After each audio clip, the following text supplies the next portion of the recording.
بسم اللہ الرحمن الرحیم۔ السلام علیکم۔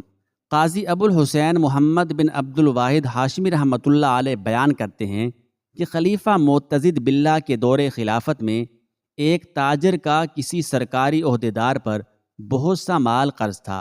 جب بھی مطالبہ کیا جاتا وہ ہیلے بہانے کر کے تاجر کو واپس کر دیتا۔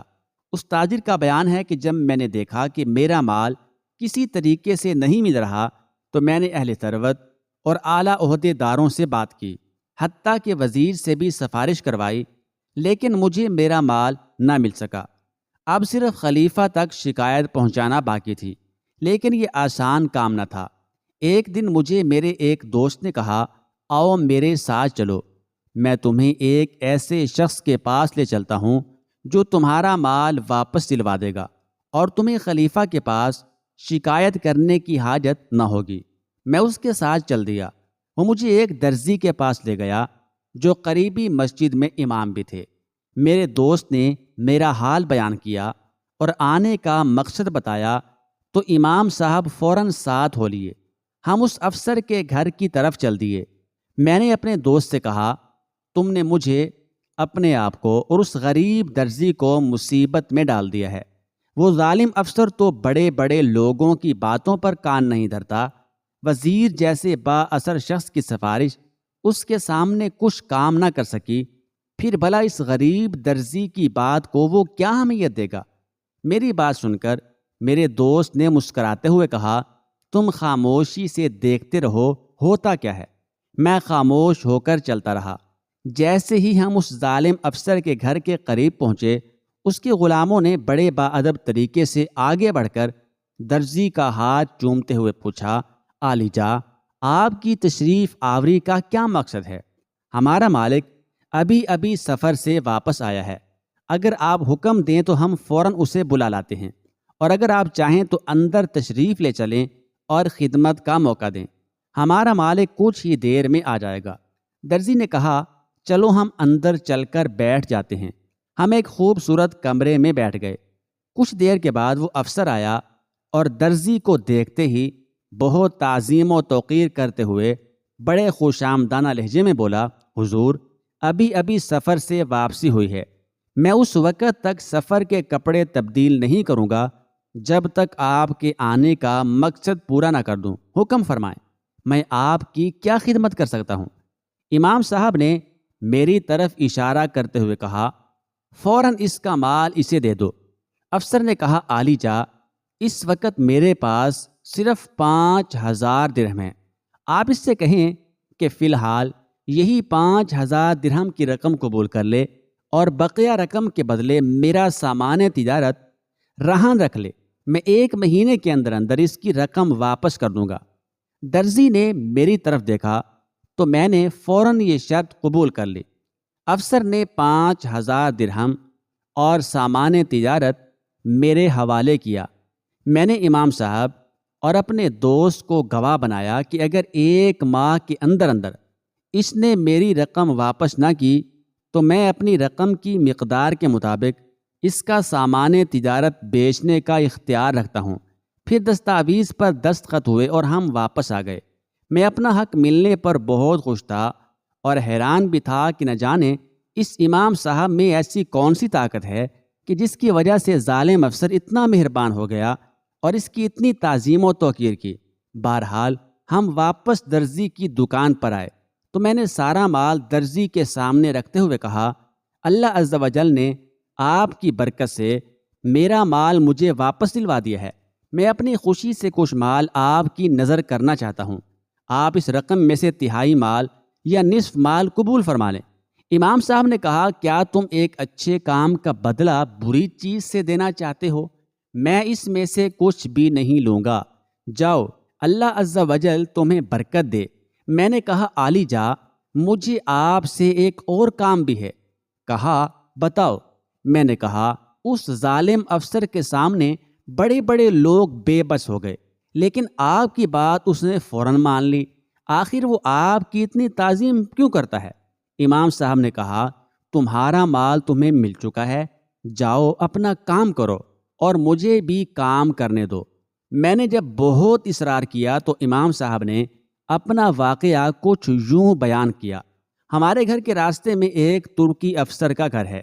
ایک مرتبہ جب میں اپنے گھر جا رہا تھا تو دیکھا کہ نشے میں بدمست ترکی افسر ایک عورت کو پکڑ کر اپنے گھر کی جانب کھینچ رہا تھا۔ وہ بیچاری مدد کے لیے پکارتی رہی لیکن کوئی بھی اس کی مدد کو نہ آیا۔ وہ رو رو کر کہہ رہی تھی: اے لوگو، مجھے اس ظالم سے بچاؤ۔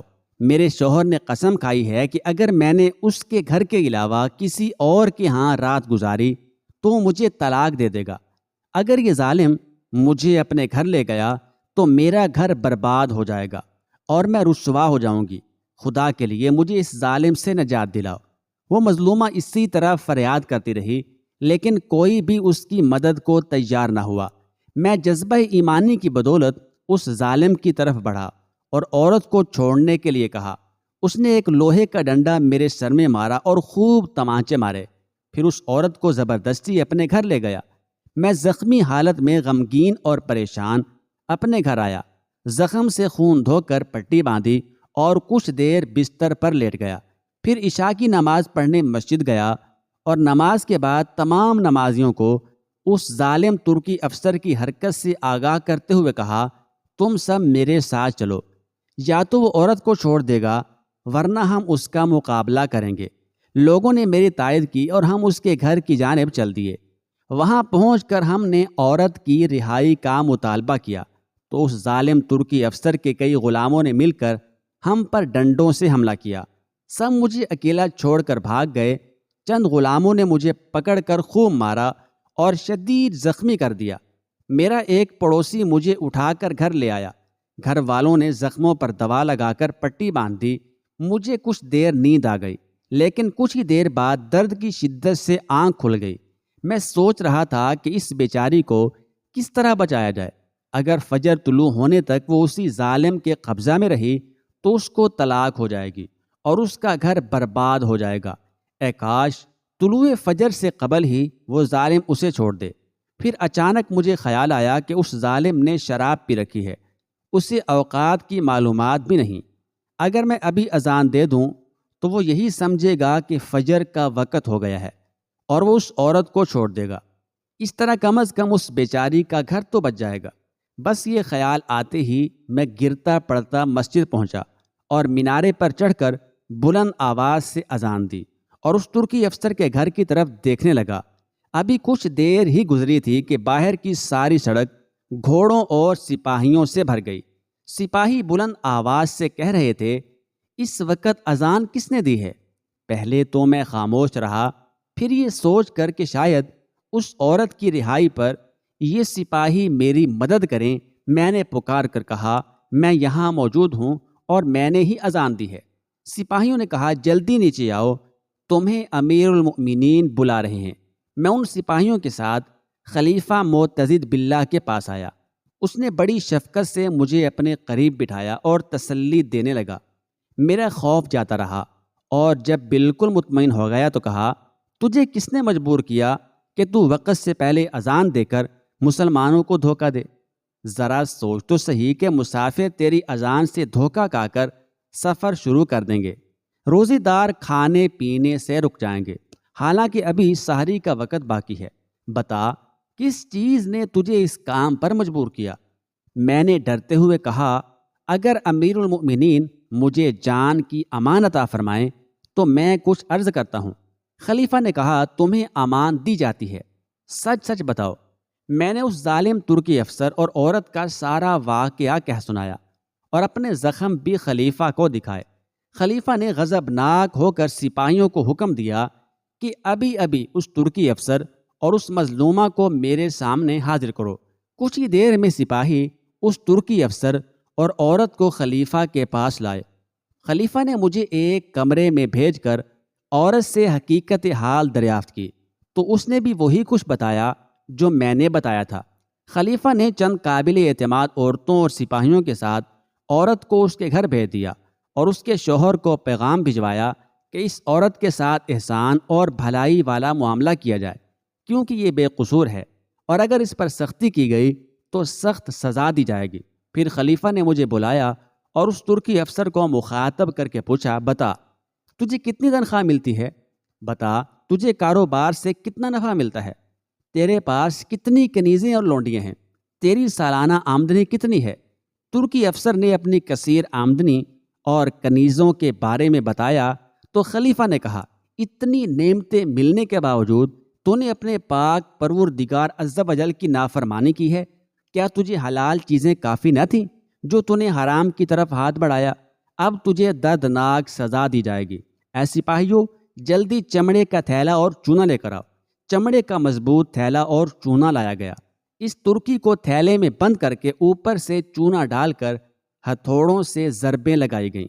کچھ ہی دیر میں اس ظالم کے جسم کی ہڈیاں ٹوٹ گئیں اور وہ موت کے گھاٹ اتر گیا۔ خلیفہ نے حکم دیا کہ اس نامراد کی لاش دریائے دجلہ میں پھینک دی جائے۔ تمام فوجی افسر، وزراء اور اعلیٰ عہدیداران یہ منظر دیکھ رہے تھے۔ وہ افسر جس کے ذمے تیرا مال تھا وہ بھی وہاں موجود تھا۔ خلیفہ نے مجھے مخاطب کر کے کہا کہ اے شیخ، ہمارے اس ملک میں آپ جہاں بھی کوئی برائی دیکھیں، جہاں کسی ظالم کو ظلم کرتا دیکھیں تو اسے روکیں، چاہے وہ کوئی بھی ہو۔ پھر ایک بڑے افسر کی طرف اشارہ کر کے کہا، چاہے یہ اعلیٰ افسر ہی کیوں نہ ہو، تم اسے برائی سے روکنا، اور اگر کوئی تمہارے خلاف جرأت کرے، تمہاری بات نہ مانے تو مجھے فوراً اطلاع کر دینا۔ ہمارے اور تمہارے درمیان اذان نشانی ہوگی، تم وقت سے پہلے اذان دے دینا، میں سمجھ جاؤں گا اور تیری آواز سنتے ہی تیری مدد کو پہنچوں گا۔ جو تجھے تکلیف پہنچائے گا اس ظالم ترکی افسر کی طرح میں اسے عبرت ناک سزا دوں گا۔ اب جاؤ اور اپنے کام کی پابندی کرو۔ خلیفہ کی یہ بات سن کر میں وہاں سے آ گیا۔ صبح ہوتے ہی یہ خبر پورے شہر میں پھیل گئی۔ ہر خاص و عام کو میرے اختیارات کے متعلق معلوم ہو گیا۔ اس دن سے لے کر آج تک ایک مرتبہ بھی ایسا نہ ہوا کہ میں نے کسی کو انصاف دلایا ہو اور اسے انصاف نہ ملا ہو۔ خلیفہ کے ڈر سے ہر شخص میری ہر بات فوراً مان لیتا ہے۔ ابھی تک دوبارہ وقت سے پہلے اذان دینے کی نوبت نہیں آئی۔ یہ ہے میرا واقعہ۔ یہ کہہ کر درزی اپنے کام میں مصروف ہو گیا اور میں گھر چلا آیا۔ اللہ عز و جل کی ان پر رحمت ہو اور ان کے صدقے ہماری مغفرت ہو، آمین، بجاہ النبی الامین صلی اللہ علیہ وآلہ وسلم۔